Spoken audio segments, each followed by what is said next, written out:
Welcome to the Real Mama Pod. I'm your host, Devin. And I'm your host, Kendra. We are real moms. Sharing real experiences. The things people don't tell you.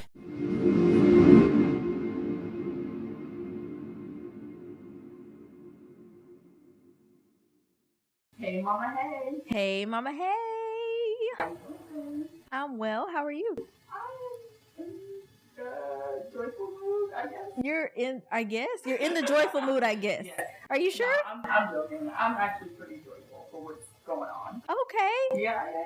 So if this is your first time listening, I'm your host, Devin. And I'm your host, Kendra. Welcome to the Real Mama Pod. So as you can see, we are in our Christmas PJs. Our holiday, yes.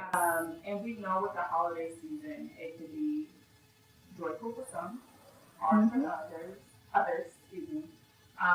Some people may be in between, right? Mm-hmm. We're in this phase of life where we're the sandwich, right? We need a sandwich, Mm-hmm. our kids, where we eat and we our parents, right? And so with that, Yes. there's a lot of difficult tasks and obstacles that we face daily. Mm-hmm. And those who've been with the podcast know we just had a rough 2024. Yes.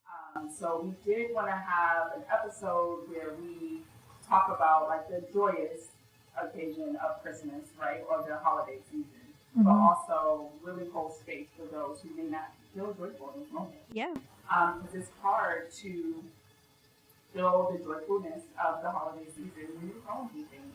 Mm-hmm. A lot of us are experiencing a lot of firsts. Yes. Right? And so, although we want to be joyous, we also want to so. I think you summed up the intention behind this episode well.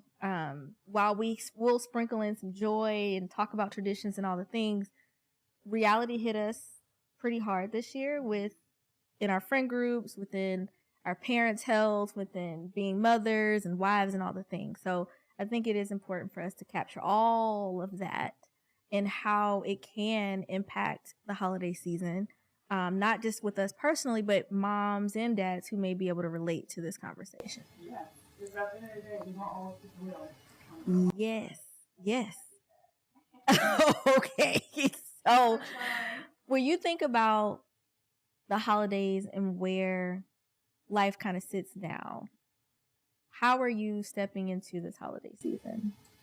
Yes. I think we are, Jared and I, when I say we are starting to set some of our own traditions. And really just making what we want it to be. Right? And so, again, for those who don't know, my mother's health is just like all over the place right now. So that's why I was like, I'm trying to actively find joy. Because her situation is difficult to navigate and it's very stressful, it's constantly change all the time, new information. So it's stressful during the holiday season. Thankfully, we got to spend Thanksgiving with her. And although it was short-lived as far as having actual dinner with her, we were able to spend a few hours with her. It wasn't what we thought it was going to be, but we're so grateful that we had the time to spend with her.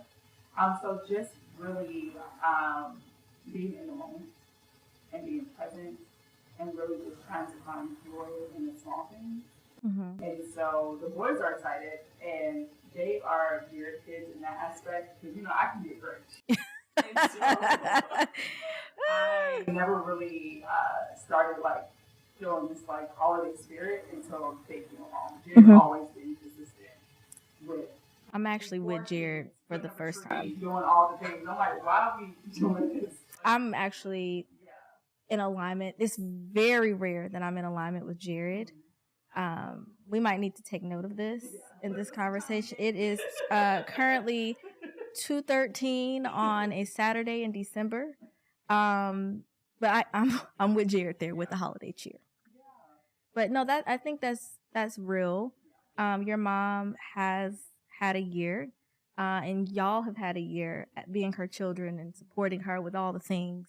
So I'm happy that you are able to find joy through your boys and unfortunately for you through Jared,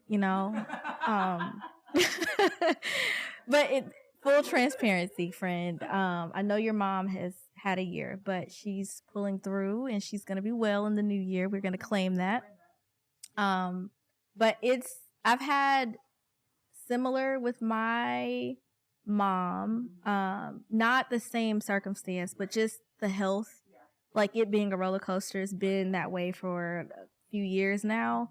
And it's gotten to the point where I'm immune to some of the things that happen to or around her.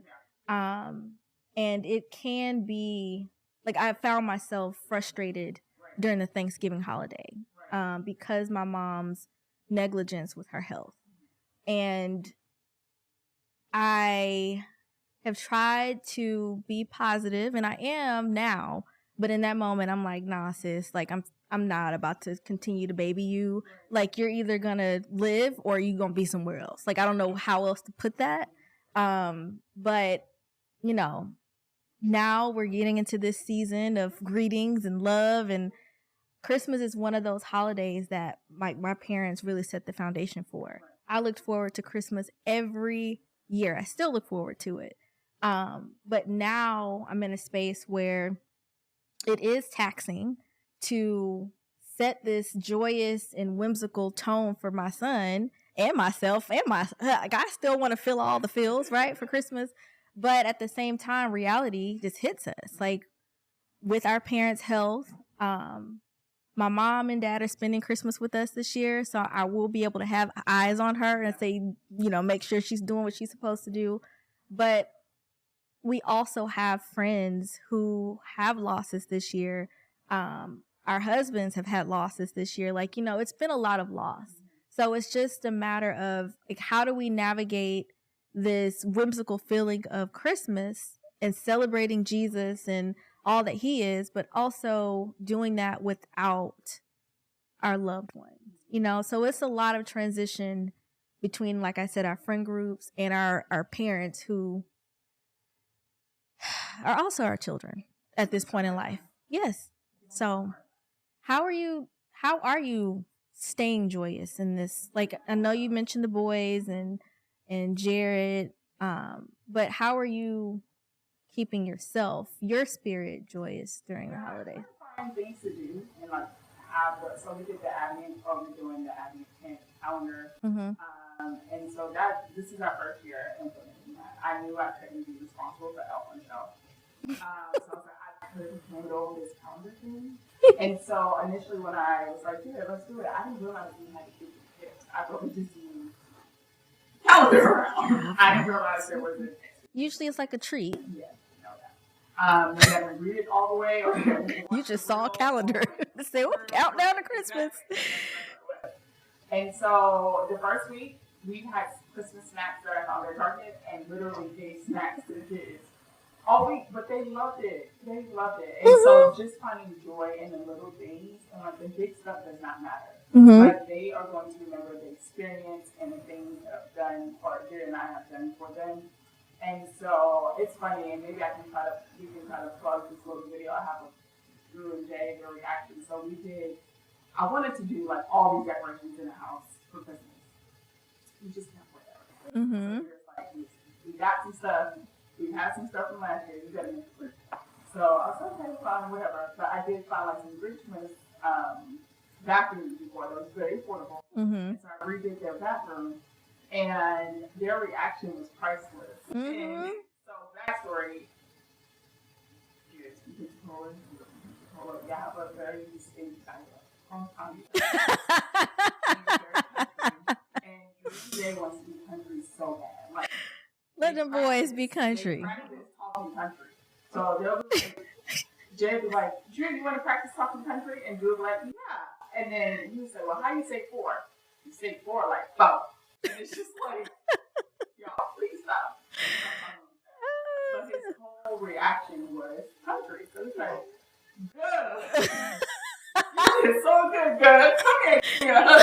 It's like, oh, this is so cute. It was funny. But it was funny. I'll put it down on page 2. You should. Just little memories of Christmas and what it means. They have their own tree this year. And they like a lot of things. So trying to incorporate all the things that they like. So it's really the superheroes saving Christmas from the Grinch.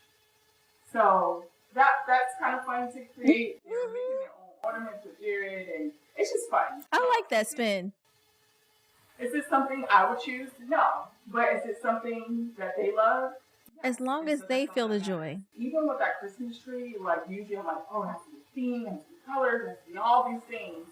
And a lot of our Christmas trees filled with like the ornaments they have made over the past few years since they've been in school.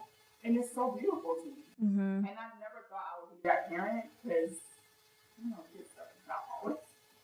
And I like things to look nice and cute and fit. And so, but like seeing their actual ornaments taking over the tree is just like really beautiful. Like I said, usually I'm the Grinch of Christmas. I'm like, whatever. But you like for things to look nice and look at. I'm not just gonna throw anything together, but yeah, so it's been cool. That's good. Drew and Jay, Huh? I have a surprise for y'all. What? Come in the bathroom. Good job, go! You did this! Woo! Oh, shit. You okay? You the best, mama! Come in! Stop talking Come like in that. here! Look at all this! See? Look. Look at all that! Yeah. You Look like at it? that. Yeah, I like it very much. Can you please stop talking like that? You made me too excited, girl. You're too good at this now. Drew, Look at this. please stop talking like that. Whoa. What do you think, Jay? So color. You like it? And the way that I upkeep my home and the way that I make my home feel is a direct reflection of my mom. So my mom is a cosmetologist and an interior. Like she loves decorating and making a house a home. Like that's her thing. So naturally, like that's what I'm used to. And I remember how Christmas felt for me as a kid because of what my mom and dad created it to be. And I find myself wanting to do the same for Eli. So I have actually, did a bit too much Christmas decorating shopping, but I just needed my home to feel like Christmas this year because of all the loss and grief and all the things that have happened. I'm like, no, my house will feel like Christmas this year. So we're slowly but surely getting there. But Eli also, he has his own Christmas tree. And it too is a culmination of all the things that he likes. So we got the Grinch and Max and all of Marvel's characters, plus the Transformers and Mickey Mouse. It's just, and then some of the personal ornaments that he's made at school, right? So his room has his own thing, but the family tree downstairs, mommy put that together. So I have some family ornaments on there, but I just, Christmas is my favorite holiday. So it is my intention every year to make my house feel like Christmas. And last year it didn't feel that way to me. Like it's like, oh, the Christmas tree is here. I loved having it, but there was a lot more intention behind it this year. And I think it's because of all the trauma and grief and things that have happened this year. Yeah, so I think this is your first time, correct me if I'm wrong, doing Christmas like at your house, right? Yes, I've never in my 30-something years of life spent Christmas at my house. Maybe that's why you have that feeling too. Like I just want to, and your mom is coming too, so it's like. And Jolene, so she's actually at home with Eli right now at my house. And she walks in and she said, "Oh, that tree pretty." She said, "Oh, that tree pretty. And here's what you could do this food." So I'm like, you know what? You have at it, sis. So when we get back to the house, I will probably have not a completely different tree, but she's going to make it pop a little bit more, which I can appreciate. I love that about my mom. But this is my first Christmas at home, and I'm excited about it.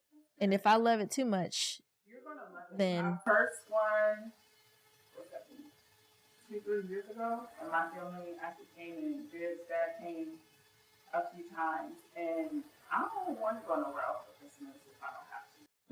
I like being in my home. I like the brunch that we do, the donut tree, the hot cocoa station, all the things that I've started like incorporating, like family superlatives, who's most likely to be late to dinner and stuff like that. It's just been really fun. Yeah. And this year, my brother's actually coming up, so this is my first time doing Christmas with him since the pandemic. Mm. So I'm excited and having like the matching PJs, all that stuff. Yeah. I think you're gonna like it, and you're gonna be like, yeah. Y'all either gonna have to come to me, or we just gonna do our little family or Yeah. keep it moving. Like it's no harm, no foul. It's just so much trying to spend Christmas somewhere else. Yes. And we've been everywhere. And I feel like we're always the ones packing up our family to do. Yeah. And so when Jared brought that to my attention, I was like, oh yeah. Yeah. And what I grew up like Christmas growing up was a family affair. Like everyone was at my grandma's house, all the cousins, all the aunties, uncles, like it's a huge family affair. So that's how I grew up with like the foundation of celebrating Christmas. And after my grandmother passed, of course, you know how we are in Black families. People kind of do their own thing. And we still did Christmas as like an immediate family with my mom and my first cousins and aunts and all the things. But now it's like everyone has their own family now. We all have children. It's too much to make sure they have all their gifts and all their things and packing. It's way too much. So I'm excited to be at home for Christmas this year. And I will let y'all know next Christmas if we're going to be doing the same thing again. So, I am pretty sure he is. Pretty sure. So y'all actually did Kwanzaa last year, right? We did do Kwanzaa. We loved it. We loved Kwanzaa, and we will be doing it every year. Last year was our first year, so we had to learn a lot of things, like with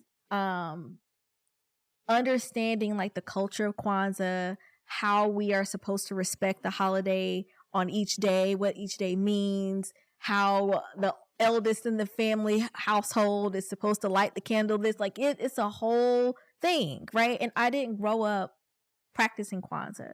So us incorporating that into our holiday family tradition last year, we were like, yeah, we're definitely doing it again this year. We're excited to do it this year because one, we'll have our friends there. So we plan to incorporate some Kwanzaa activities with y'all for the new year. So we will continue to do Kwanzaa. We loved it. So what is one thing that people learn that you didn't know that you're practicing tradition? Yeah, so like how each day there's intentionality behind each day. And you're supposed to live out each of those days with the intention that was set for whatever day in the Kwanzaa world it is, right? So having to be, again, intentional about how we live each of those days out is something that I didn't really know. It's like I knew that Kwanzaa was a tradition, but like the depth of it, I didn't quite understand until we were in it. So we've already thought through things like how we want to serve our community during Kwanzaa or during the Kwanzaa season, because this is, a day that's set for whatever service or what have you. So there's a lot more intentionality that will be behind Kwanzaa this year. And I think that's kind of what we were missing last year. Yeah. So what traditions, like you mentioned your donut tree and the brunch and all the things, are you doing that this year too? Yes. There are some requested things that the boys have. I don't have an option. Like I have to do. Okay. So I don't know if we're gonna do Kwanzaa this year because I don't feel like we planned for it or like been intentional behind it. But next year is something, Friend, you got time. I know it's just my brain can't. That's fair. Well, Jared has enough brain for you to use. So lean on his brain too to help. Yeah, I'm just saying, But yeah, definitely. So Christmas Eve, we do like the gingerbread house. We watch Christmas movies, all of that. Mm-hmm. Make cookies. No, I don't make them from scratch. I'm not a baker. Can we try this year? No, I don't have to do it. Friend, I will find a recipe and send it to you. You don't have the bandwidth? No. I'm doing all the cookies. So lots. My kids are not eating my cookies. That's fair. You gotta do what work for you. Exactly. So yeah, wake up, make brunch, and then family will come over, open gifts, all that. Mm-hmm. Stay outside all day with the toys, like when we grew up. Mm-hmm. And then dinner. Yeah. Growing up, Christmas Yeah. was a We have whole family experience. time, so that's really fun. Ooh. And Drew and Jared has this like duet that they redo Temptation in my home. I need to see that version this year. Yeah. I need to see that. It's been a while, a few years since they've done it, but it's I miss like you brought up like the whole big family talent show and all the things. One year I have a goal of getting all of my great grandma kids together like we did back in the day for Christmas, because it's been years since that has happened. We used to do all those things. We had all the game nights and the talent shows and the karaoke and all the things. And, you know, some traditions fade out. unfortunately only grandmas have that much power to like make food or something. Like, I don't know what they do, but like A switch. it was Right. Get on over here. Make sure you bring them kids. Oh. So, yeah, it's just like when you start losing children in your family, like It does. I pray that whenever God calls me to glory, that Eli will continue and our children will continue to practice all the things we did when I was here. So, you know, that's a goal of mine. So, the kids' Christmas list. I feel like Eli wants everything. I've asked him, what you want for Christmas?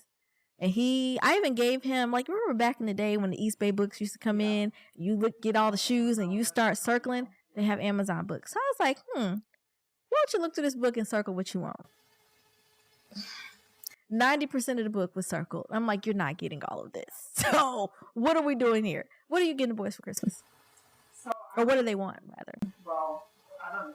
They want a PlayStation 5, and I'm not buying that. I think either my father or my brother, I don't know. Not coming out our account. But the boys have a lot of toys and a lot of stuff. Mm-hmm. So we're keeping it very small. Drew has a third party, so naturally they have to get one. So that's easy. It is good.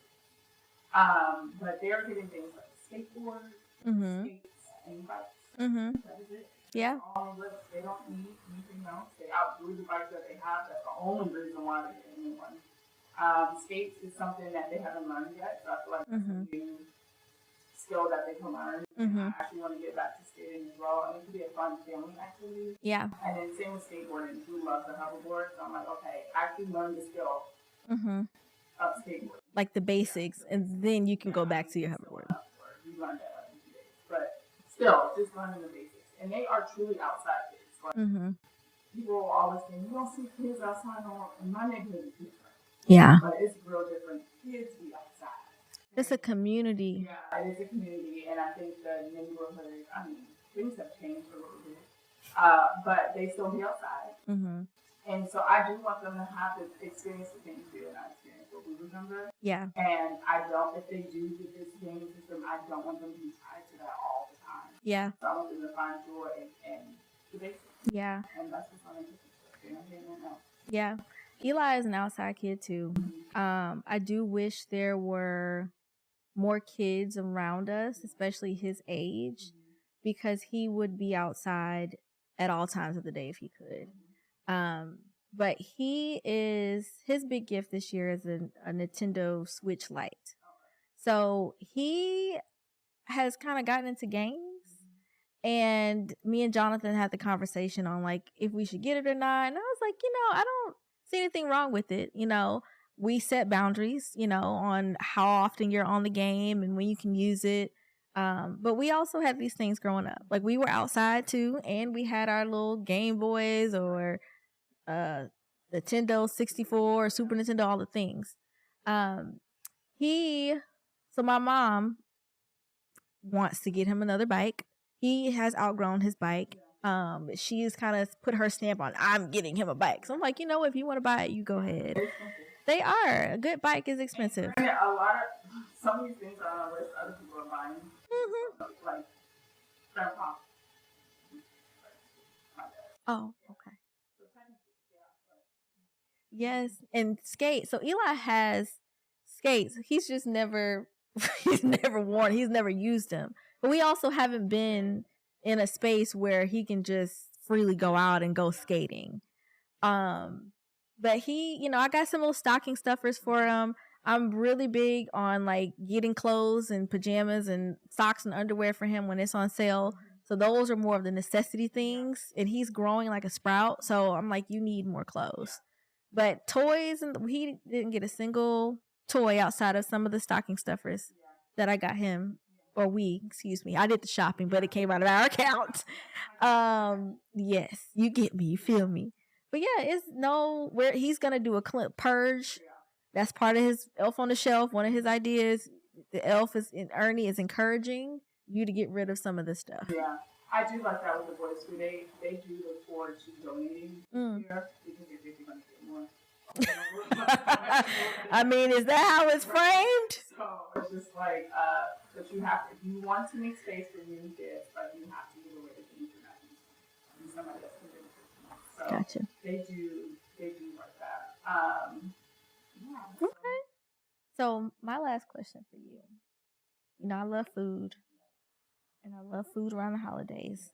What are you cooking this year? I honestly don't know what's on the menu yet, if I can be honest. I haven't gotten it yet. I hear you. It's going to be a nice meal. Whatever it is, it's going to be nice. What do you make? I quietly don't know either. Yeah. I feel like we have to keep it traditional because my parents come in, but also I'm like, we can also explore other options. Like I feel a seafood night coming on, like Christmas Eve maybe, but I don't know. I have no clue. It also depends on the town. That too. That too. That too. I've already tapped into my dad about going to the commissary. So, like, I need those military benefit groceries.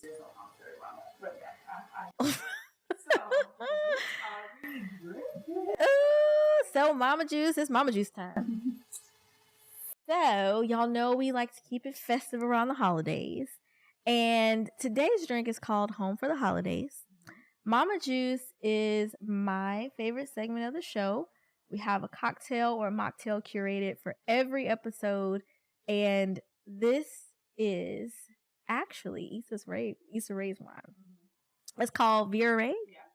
And I added some cranberry and some fresh rosemary. Both the cranberries are also fresh to the Prosecco. And it's like when you drink it, you get this smell of rosemary with it. It's really, I like it.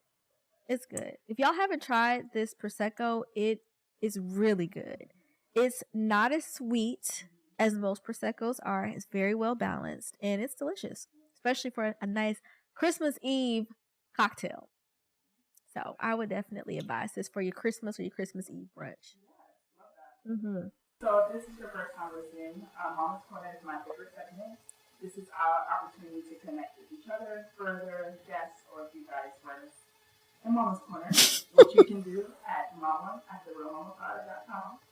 And if you ask us a question, we will give you our advice based on our experiences, not as experts. So if something doesn't work out for you, it's not our fault. But if it does, give us our credit. So I wanted to talk about Santa Claus. Oh. And so the reason why I brought this up is because I didn't realize like my kids felt this way, right? So in our home, everything is Black Santa, Cocoa Santa, whatever you want to call it. Right? Mm-hmm. But in the real world, it's not like that. So really, I didn't realize the only time they saw Black Santa was at home. And so we were putting up the decorations, and Jay, he's like, Santa Claus is chocolate. He's not chocolate. And I was like, yes, he is. And I was like, there's a chocolate Santa right there. And he was like, but he's not chocolate anywhere else. And I was like, oh. I was like, well, he's a spirit, and whatever you want him to look like, that's what he looks like. And so in this home, Santa is chocolate. And so he was like, okay.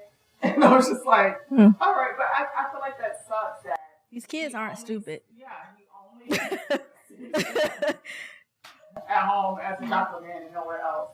So, and to introducing the idea of Santa. So we've never really said Santa Claus brings you these gifts. It's just like he's here. Mhm. That's it. Like he's not responsible for anything in our home. Mm-hmm. And my little parent group at school, the parents going crazy because the older kids are telling the young kids that they're listening to Santa, and they still want them to believe. And I'm just like, listen, y'all got them in the after school programs with these big kids. Like, you can't continue to tell stories about Santa Claus and not be real. Like, they're going to have questions. Mm-hmm. So they're like, how do we keep our kids believing? And I just didn't respond because I'm like, just let it go. Mm-hmm. But they still want them to believe. So what is your stance on that? What is Santa Claus like in your house? Mm-hmm. Has Eli asked you about Santa per se? Mm-hmm. What's his responsibility? So we got a lot of questions in Mama's Corner. So Eli has not outright asked me about Santa. He's mentioned Santa, but he hasn't come and said, is Santa this, or is Santa real, or is this? I mean, he's still 5, you know. I personally, I grew up in a house where it was Black Santa around me. Like my grandmamas, there was never a white Santa in either of their homes. And this notion of Santa, like in my mind, you know, we see white Santa on Coca-Cola cans and all the things, but in my mind, Santa was black, you know? But I like the spin that you put on, like you said, a spirit, but just like it's the magic of Santa. Like magic in our home, like there is a Santa that looks like us that comes and drops a gift off or whatever. But when it comes to applying Santa in our home, I'm not going to outright say Santa gifted you all this, because I'm not giving Santa that much credit. I may say Santa got you one gift. Just one. Just to, you know, I just feel like there is some innocence around like that. Maybe it's just my upbringing. Like I believed in Santa and all the things. Like I don't know. It was just a part of Christmas for me as a kid. And I do want Eli to feel the same joy. And I was also one of those kids that wasn't like heartbroken when I found out that Santa was not real. It's like as you get older, you start putting context clues together. Like, how does this, you know, but you still keep the magic, in quote, flowing and rolling. So Eli, again, he's never like outright asked if Santa did this or did that, but he's mentioned Santa. So, I mean, we haven't killed his joy or his magic of Christmas around Santa, but at the same time, we're not giving Santa that much credit. I give him all the credit. Like, he's here, he's chilling, he's kicking it, but that's the part. So, I think because I was the last to find out in my class, when I was in second grade, this is why I'm like, I remember coming home, it's like, Mommy, Santa is not real. She's like, yes, he is. And I was like, Shakira Johnson told me he's not real. And now she called me some type of name for still believing. I was like, tell me the truth. You tell me to tell you the truth. You tell me the truth. She's like, all right, it's not real. And you wonder where Drew get that from. The emotions. She's like, don't take siblings. Like, that, you know, don't run it for them. And I was just like, that's jacked up. So I always tell, like, when I get older, if I have kids that, I mean, Santa will be around, but he didn't get no credit. No, don't give him all the credit. No. Speaking of Santa, really quick, we have these coloring books. Yes. Santa Claus and Coco Santa. Representation. And melanated. And we'll drop the link below where you can find it. It's an Amazon. But it's just a coloring book that's super cute. It has like elves, Santa, Claus. Definitely just to give you that extra. Yeah. And shout out to Marcy Butler, who is the creator of Mary and Melanated, who's also a Rattler. I love how the Rattler community has also shown up for each other around the holiday season. Like, we had a Rattler create a whole Facebook group called Coco Claus, and she was dropping in, or people were dropping in all the Black Santa, Black holiday things, where you can find it, how much it costs, how it looked in their home. And I just love how we show up for each other in all the spaces, even around the holiday season. So shout out to Marcy. Thank you. Yeah, thank you. And gift this to a little one. Yes. Grab it for yourself or your kid. Coloring is definitely therapeutic. Yes, for me, I love to color. So, I've been trying to decide if I was going to keep this book or if I'm going to give it to Eli. Because all he's going to do is, I don't know. I don't know. I'll have to see. He's gotten better with coloring, but I don't know. This is Well, this is yes. fun. It was. You know, the holidays may not be easy for some. We can still yes. Try to make the best of it. Love on your family, love on your friends, love on the person next to you that you don't know because you never know what life has given them. It's important for us to show up for each other in all the spaces during this holiday season. Yes. And mama, don't put all the pressure on yourself this holiday season. Okay. Bye. Merry Christmas.